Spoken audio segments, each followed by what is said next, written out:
Please stay tuned for a couple of sites around Rochester, New York, and also the singing of the hymn, He Leadeth Me, coming up in just a little bit. First, I want to read you this.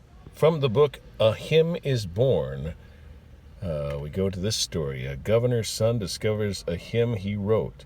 This book, if you're interested, was written by Clint Bonner. It was published in 1959, and you can probably find it on eBay. Okay, in the spring of 1865, which is incorrect because Joeseph Henry Gilmore took the pulpit at the Second Baptist Church in Rochester, New York on October 9th, 1865, as told in the booklet of the history of that church that you can find online, and I'm showing it here. But anyways, I guess it's the first service that he gave. It says, as he waited to deliver his trial sermon before the new congregation, he thumbed through a hymnal to select an impressive song. Musing through the book, Reverend Joeseph H. Gilmore's thumb stopped on one of the pages. His eyes widened. Then he smiled. His thoughts went back to the night 3 years earlier. The night Dr. Gilmore recalled was that of March 26, 1862. The war between the states had swung into its tragic stride. Abraham Lincoln had not yet issued his Emancipation Proclamation, and it seemed that nobody on either side knew what the bloodshed was about, nor was there any indication of when the struggle might end. Everywhere, people were praying for divine guidance. In Philadelphia, Joeseph Henry Gilmore, the son of a governor of New Hampshire, delivered an inspiring message on Psalm 23 to a group of gathered for prayer at the First Baptist Church. After the prayer service, Dr. Gilmore and his wife went to the home of Deacon Thomas Watson for the night. The deacon complimented Gilmore on the selection of his text and his inspiring message. The more Dr. Gilmore thought on the subject, the more he became, as he later wrote, impressed with the blessedness of being led by God. In recalling the occasion, Dr. Gilmore further related that the blessedness of God's leadership so grew upon me that I took out my pencil, wrote the hymn just as it stands today, handed it to my wife, and thought no more of it. And that is why Joeseph H. Gilmore's eyes widened in the pulpit at Rochester 3 years later. Though he had forgotten his poem, Mrs. Gilmore had not. Without her husband's knowledge, she had sent the poem to the religious periodical Watchman and Reflector. Though it was published shortly thereafter, it had not come to Dr. Gilmore's attention, and he did not realize he had written a hymn poem until he opened the book at He Leadeth Me. That was the first time I knew that my hymn had found a place among the songs of the church. I shall never forget the impression made upon me, he added, by coming in contact then and there with my own assertion of God's blessed leadership. Though Dr. Gilmore had forgotten his poem and had indeed never seen it in print before, he found it in a hymn book. It might have still been lost but for the alertness of the composer, for it was William Bradbury who discovered its merits as a hymn, set it to music, and published it in the Golden Censer in 1864. It is Bradbury's music that has assured the immortality of He Leadeth Me. And in case you're not familiar with William Bradbury, he's the one who wrote the music to Jesus Loves Me, and also Just As I Am, and many others.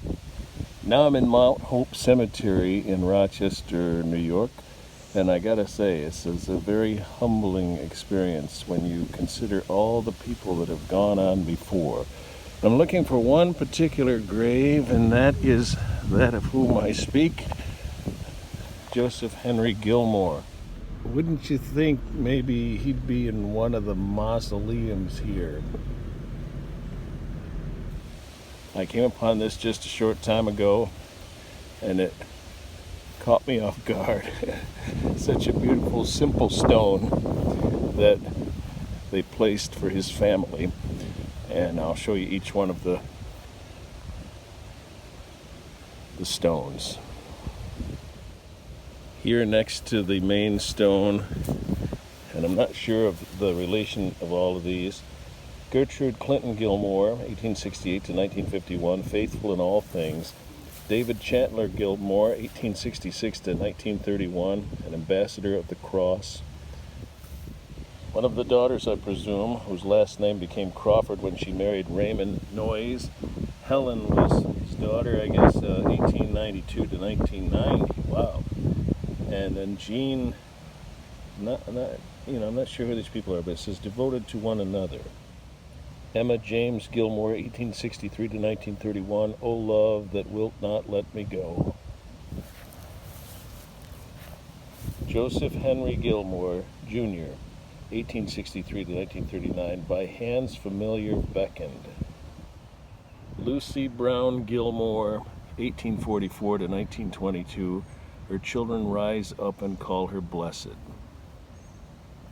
And the man whose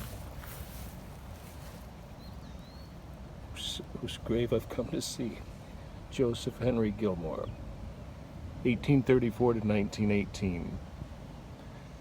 Author of He Leadeth Me.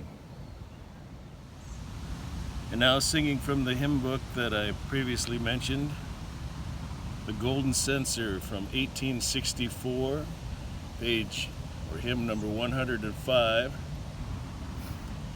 He leadeth me, O blessed thought, O words with heavenly comfort fraught. Whate'er I do, where I be, still 'tis God's hand that leadeth me.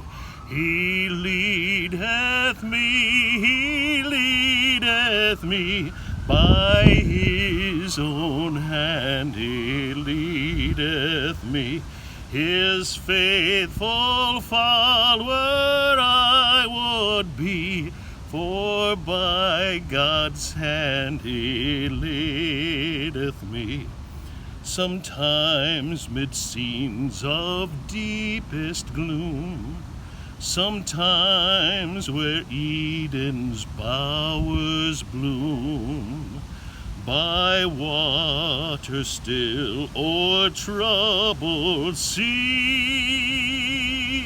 still 'tis God's hand that leadeth me.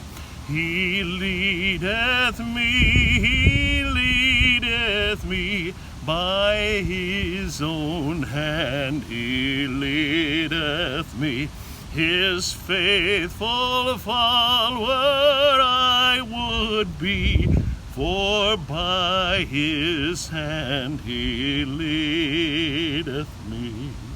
Lord, I would clasp Thy hand in mine, nor ever murmur, nor repine, content whatever lot I see, since 'tis God that leadeth me. And when my task on earth is done, when by Thy grace the victory's won, e'en death's cold wave I will not flee,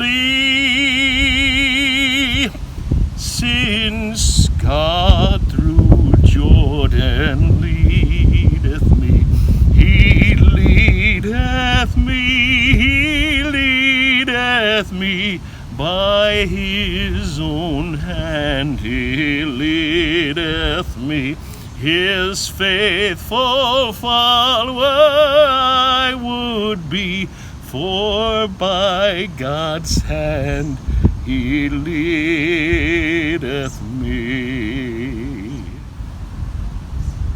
I thank the Lord for leading me to this spot and for being able to do this day and the beautiful day He's given us, this day of June 20th, 2025.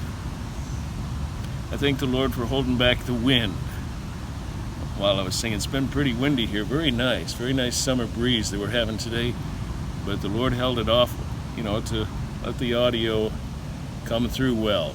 And I also got to meet a pastor who was walking through the grave site, and I just happened to ask him. I didn't know he's a pastor. I asked him if he worked for the University of Rochester. Just as Joeseph Henry Gilmore did, he does work for the University of Rochester, and he's a pastor. And I just happened to meet him and told him about the gravesite of Joeseph Henry Gilmore. And I thank you so much for watching this. Oh, and by the way, that's Pastor Brian from Livonia. So if you know him, make sure you say hi to him. I'm hoping I might go to sing at their church sometime. Thanks for watching.